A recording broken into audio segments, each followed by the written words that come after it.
Hihane washte chue. Hihane washte to all of you out there. It's a beautiful day today, again, with a lot of snow here in Colorado. A lot of snow that I think Unchimakan needs, and I think we're blessed. But my first prayer here, and then we will get started because we have a lot to talk about, and I think it's a great subject with so much questions and probably thoughts into this cultural appropriation and misappropriation. So let's get started with the short prayer here. Creator, thank you for our blessings. Thank you for another day. Thank you for all that you have provided us. With the weather the way it is, we do not understand why we have the weather that we do, but only you know. And also to know that whatever Miniwichoni is that comes through the snow and the rain that we have been having lately, we do not understand why we are having the weather we are having right now, but we appreciate it. I send my prayers up to all those who are in the need of prayers emotionally, mentally, spiritually, and physically. We have so many people in need of prayers, and all we can provide for them today is prayers. We are sending our prayers out in all different directions. Mitakoyase. Mitakoyase. Today, and I welcome any questions right now because I think it kind of helps me. There's so much to talk about that. If you have any questions, please ask them. But first of all, cultural appropriation and misappropriation for me comes along with the assimilation and the culturation of society, I think, and I'm going to speak only for what I know, what I understand, my opinions and my experiences. And so, first of all, I think, I would probably say cultural appropriation happens in our everyday lives, and it comes about with the evolution of our lives regarding everything that we do is mixed with other cultures, just because we are in a way forced to accept these things.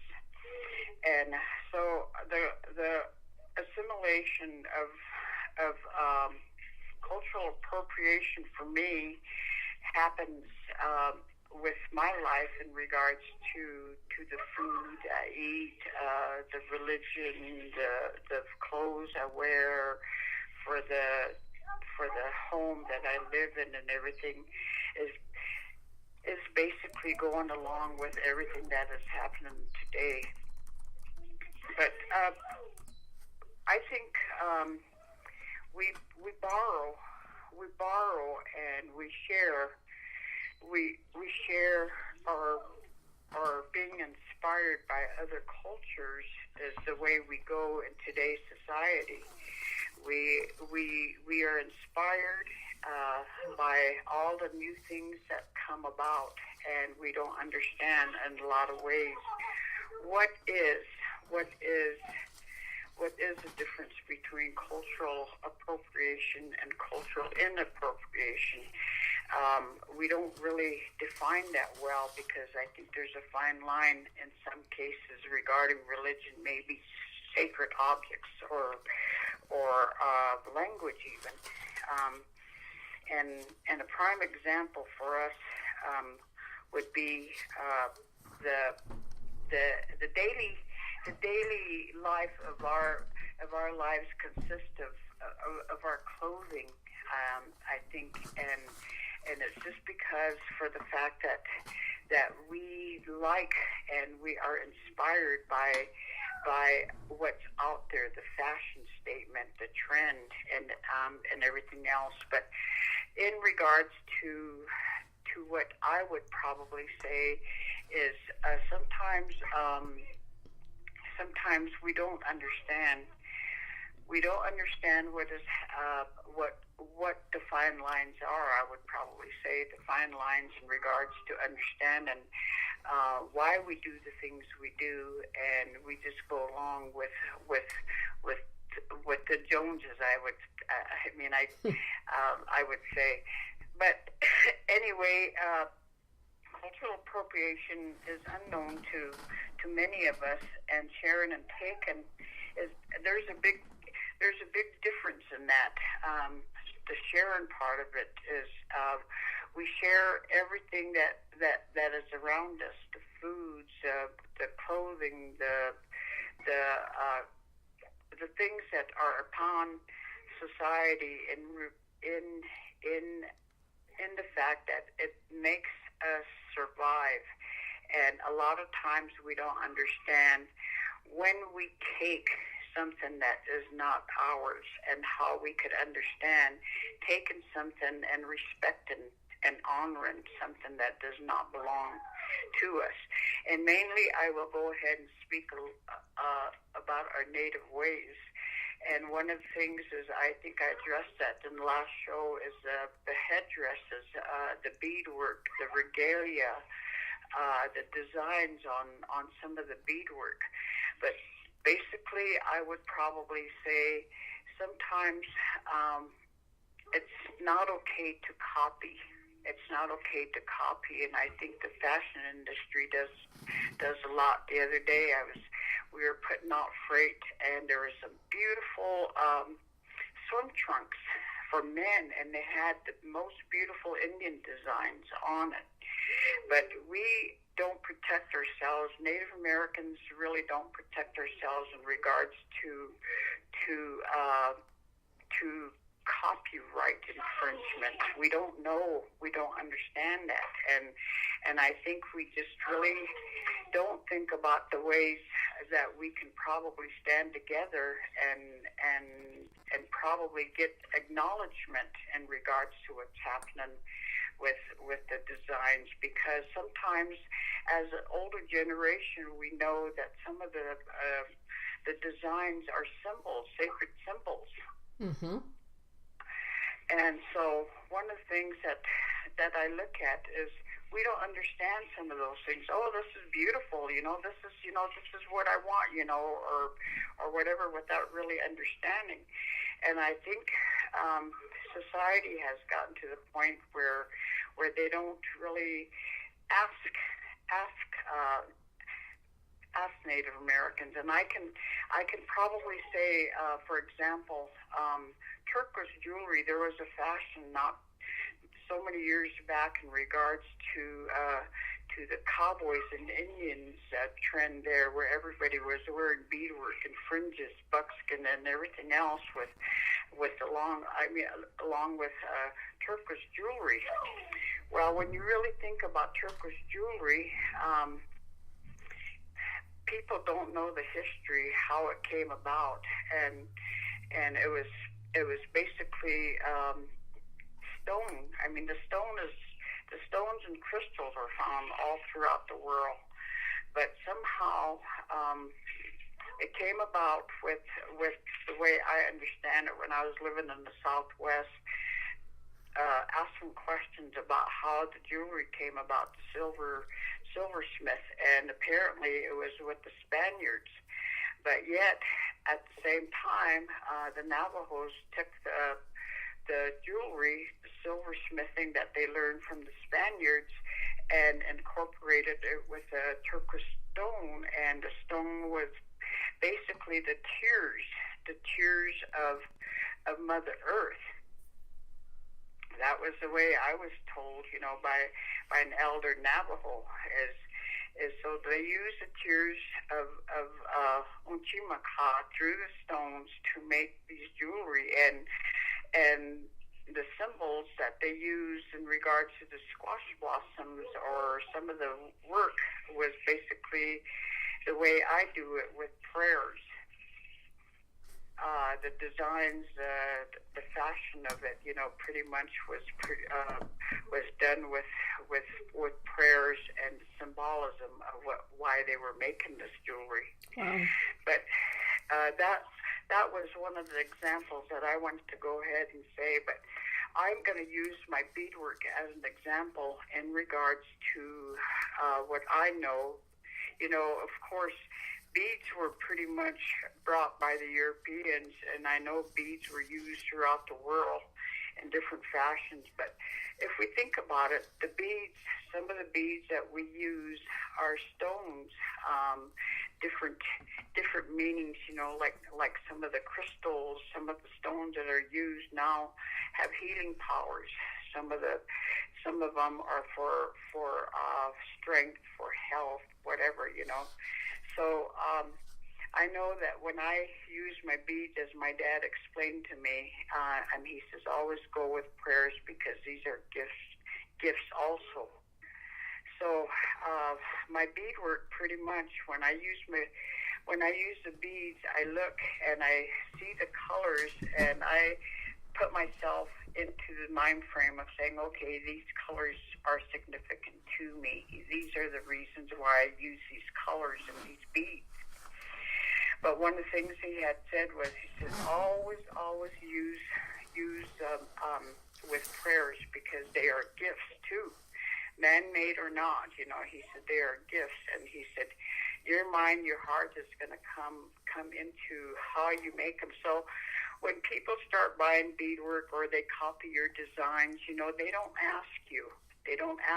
But they may like, you know, the design, and I think that's what the fashion industry is doing right now. Is they copy from us somehow, and never give us acknowledgement, you know. Mm-hmm.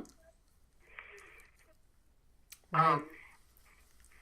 But the thing about the beads that I say is, some of the designs that I use pretty much come through my dreams, and I don't know what that means or not, but I know that when I make something, that always comes with kind of like a significant symbolism of naming my beadwork, like the flying birds, or, you know, the mountains, you know. And there was a lot of symbols involved with the beadwork. But that, I mean, again, is when is it right? When is it right to say you can copy, and when is it okay, you know, to go ahead and do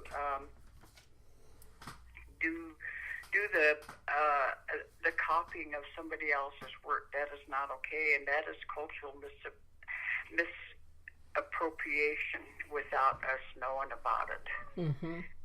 Well, one of the things that I really love about your show, Once a Month, Delmarie, is a lot of people don't even think about asking or have that thought about copying, because we also hear that copying is the highest form of flattery, but that's not always the case. So the fact that you're willing to educate people to, at the very least, ask a question. I remember years ago going to a powwow up north in St. Ignace, and I had on a beautiful pair of earrings that our niece Tara made for me. And in the center of the earrings was a mirror. Well, I know what the mirror is about. You would know what the mirror is about, and of course so would Tara. But an elder did come up to me. An Ojibwe elder came up to me, and bless his heart, he said, "Do you understand what you're wearing in your earring?" And I explained it to him, and he said, "Oh, I'm sorry. Clearly you are educated. But that mirror in the center of your earring is very potent. It's very powerful. Symbolism." Mm-hmm. And he and I had the best conversation after that, exactly what you're talking about. But asking questions in a good way is a wonderful way to educate yourself and have good conversation. Well, it really is. You know, when we go to, well, here's an example. When we go to powwows and you find Indian designs on T-shirts, you know, that's being sold by a Native American,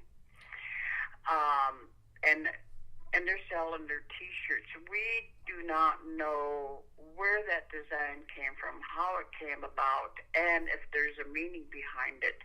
And in most cases right now in today's society, today's world, a lot of the young people do not understand this.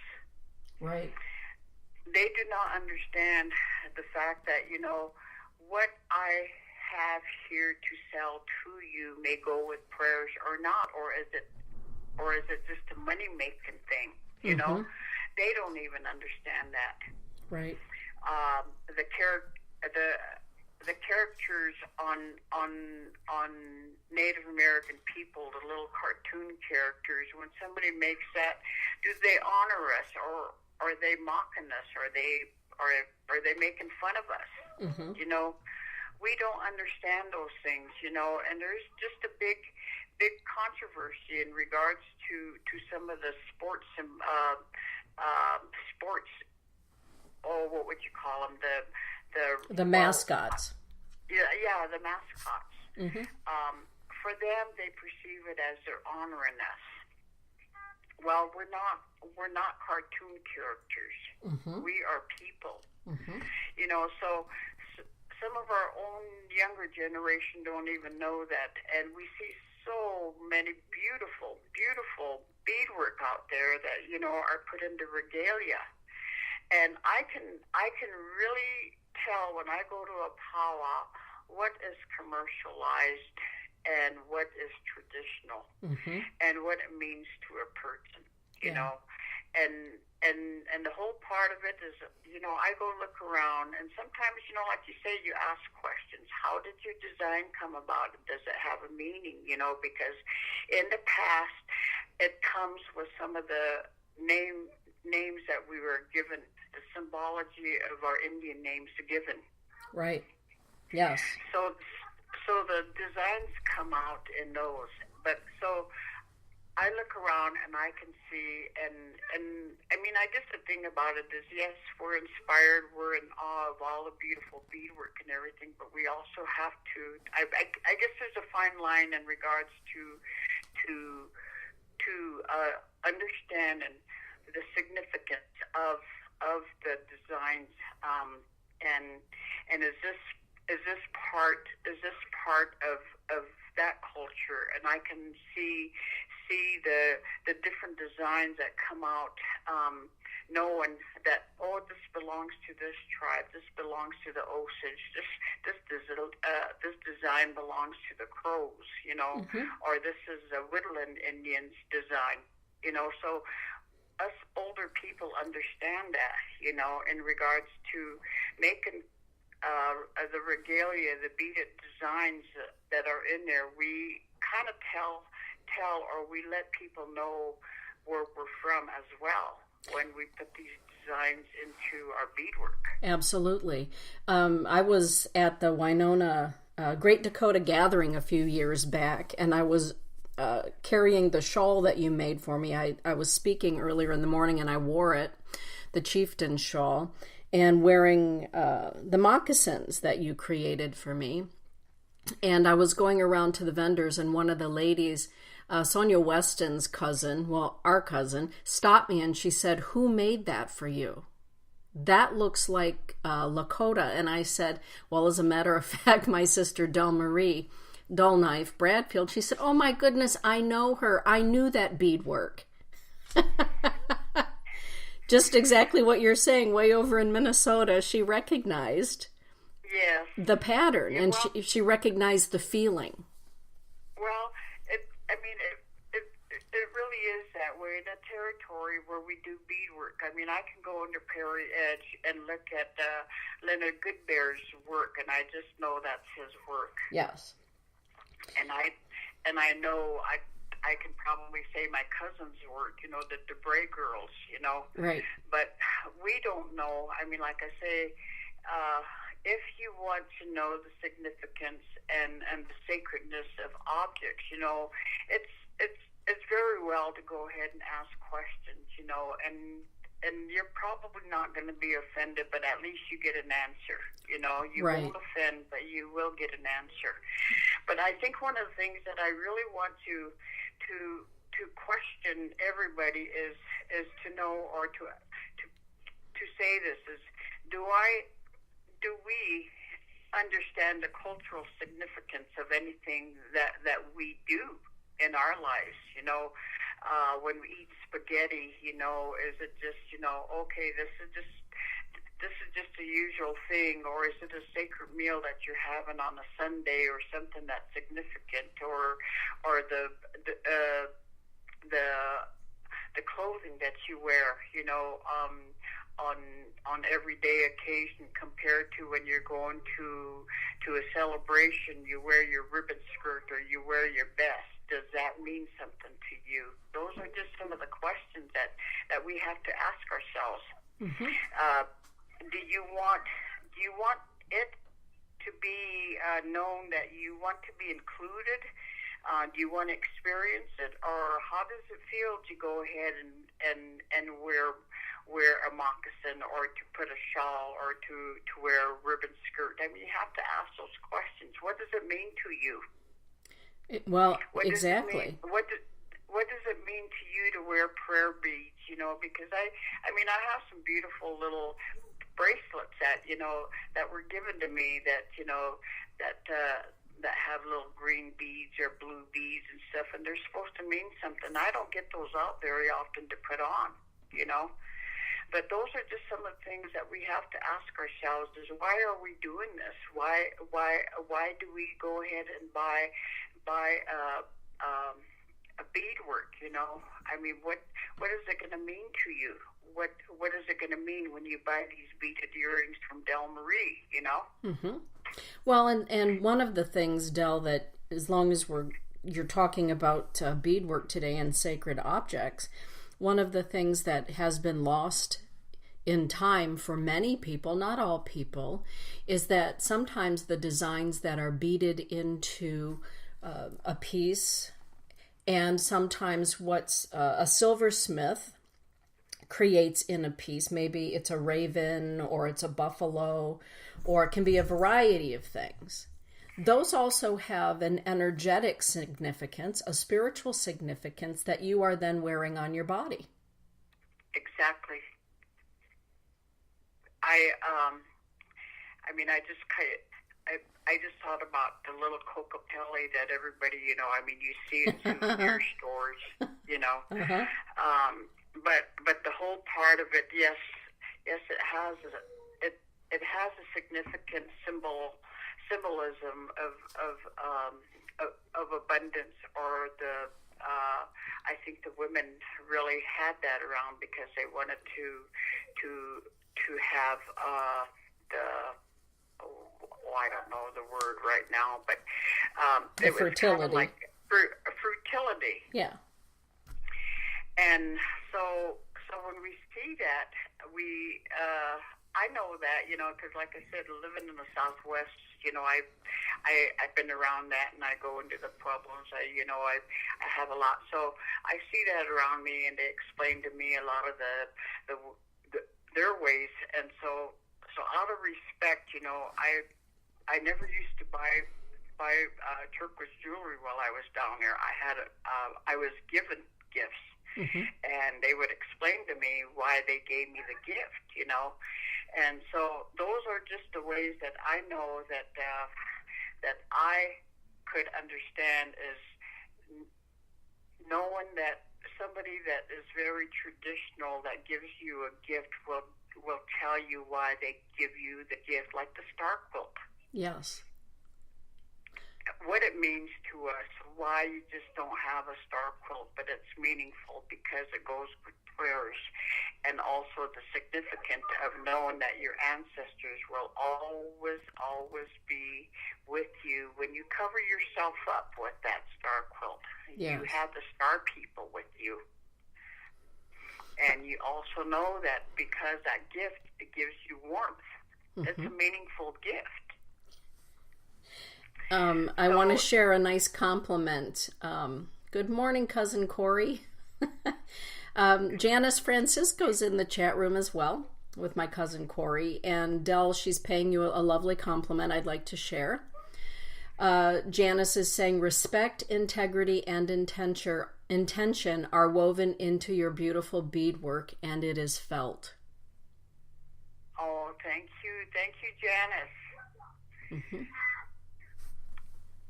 And that's true. When I put on the moccasins that you beaded for me, or so many other things that you've created for me or Todd, and it's exactly what you just said, Del. When something is gifted to you, it's not only all of the hours and the time and the prayers that went into the beadwork, whether it's a hat band for Todd or whatever it happens to be, my moccasins, my hawk feather fan. I can also feel your energy and your love that went into creating it and gifting it. So there's a lot more than often what meets the eye immediately in buying beadwork. A lot of people don't consider how many hours it takes. And it's not so much about the money, at least it isn't with you, but I also know that you put prayer into what you create. You put a dream into what you create, and you create mostly out of thoughts of love for the person that will eventually receive what it is you're creating. Did that even make sense to you? Oh, yes. Well, I mean, it does. Like I said, I've got a mental block right now. I guess I don't know. I don't understand that, but when I create something, I could finish it quickly, or just know that I know what I'm doing. But when I'm given the task to bead a different design for somebody, I've got this pair of moccasins and leggings that they wanted me to copy from this other design, and I've got this piece that I've had for over a year and a half. I just cannot sit down and do it. Wow. And I don't know what it is. I just cannot do it. It's just like I look at it and I don't want to do it I just keep thinking to myself, oh God, this is too much work. This is so tedious, Mm-hmm. Whereas when I do my own work, I could readily speed through it. So there is something in regards to what people create and with intentions. If it's good, it's going to come out. Just basically, you don't have trouble with the sewing machine. You don't have trouble with the thread or anything because it comes from your heart. Mm-hmm. If you're doing it with prayers and also to know that it's coming from the heart. Right. But when you're doing things, anyway, we got away from the cultural appropriation part of it.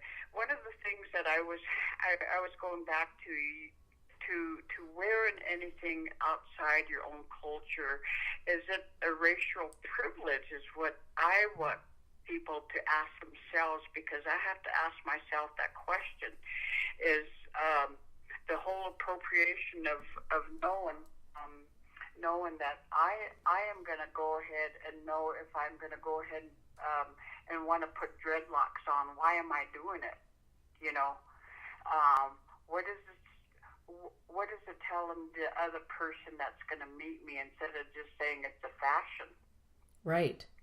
I mean, that's just the question that I have to ask is, the things that we want to go ahead and do that belong to other cultures, do we get permission because we respect it, we honor it, or is it just fashion?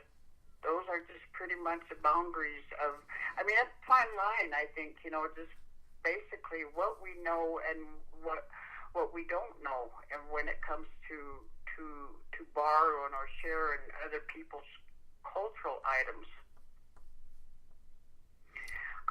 So that is the question that we need to ask ourselves is just like, and I'll tell you one thing, I am really happy to share our culture with everybody that comes to Gather Thunder. Yes, you do. And the whole part of it is knowing that who else am I going to teach these things to, except for the people that are really interested. The stories, how we came about, because all these things need to be passed along to your young ones. Well, and don't you think, now that you're talking about that, we are here in America where anyone of any full blood, those numbers are really dwindling very, very quickly. The number of people who can speak the original languages, it's dwindling. And so many of us are many cultures, but we are finding our ancestry. And so my question to you as an elder, and as my sister, is don't you think that perhaps we will all give more significance to whether it's the double spiral that comes out of the Irish culture, the Celtic culture, I should say, or it is the mirror images and the animal images and things that are put into beadwork and silversmithing. When we as elders begin to teach the young people the significance of the triple goddess sign, or the significance of what it is to wear the spider pattern in your regalia, then we all begin to understand that sometimes fashion is created out of something sacred. But until somebody knows that sacred even exists in the modern day, or what we just take for granted here oftentimes in the United States, there's really an ignorance or a lack of understanding. So I appreciate the fact that you're willing to teach people, because most people honestly do not have a consideration of that. No different than when Amantha Murphy comes here every October from Killarney, Ireland, and she begins to talk to us about the triple goddess or the Celtic cross or St. Bridget's cross. And all of a sudden you think to myself, oh my goodness, I've been wearing that necklace all these years and I had no idea the spiritual or the sacred significance of that. Education really is the key, is what I'm hearing you say. Yes, it is, and I think it's for us older people. I mean, I wouldn't say for what we have learned that was passed down that have significant symbolism of our past lives. The young people don't understand, and so I think time is coming short for a lot of us that know a lot of the old ways, and to know, and I think it's important for us to teach that, but more important is the ones that want to learn. Right.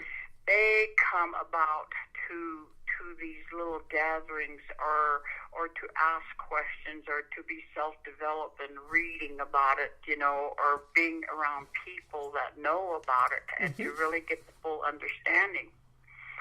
And this is why I think it's important for me.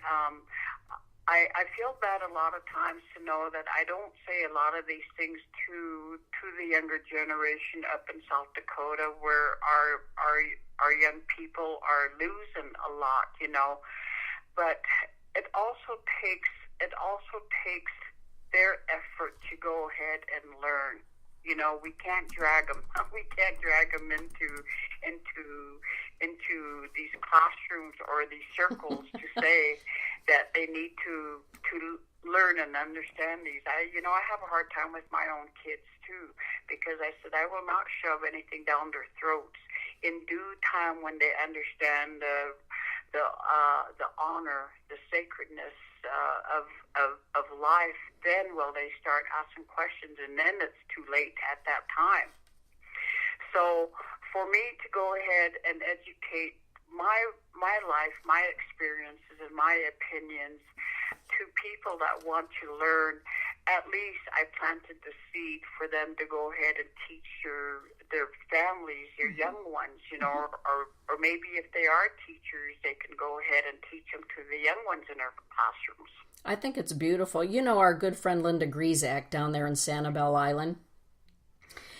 Linda, yes. Well, she teaches in some really hardcore school districts. She always has. And down there in Florida, a lot of her students, most of them are gang members. And I remember her telling me a few years back that some of her students arrived in the classroom and they had rosaries. And during lunch break, they took their rosaries out and they wrapped them around their knuckles, like brass knuckles.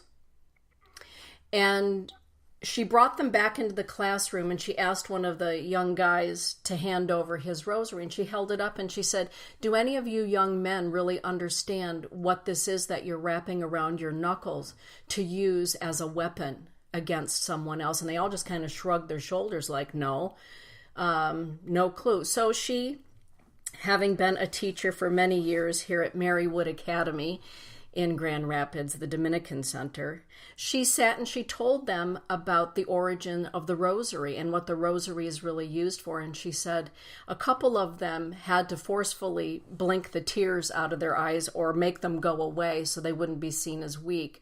But it was a teaching moment that although these rosaries were clearly around their home and available for them to pick up, they did not have a clear idea of what they were using.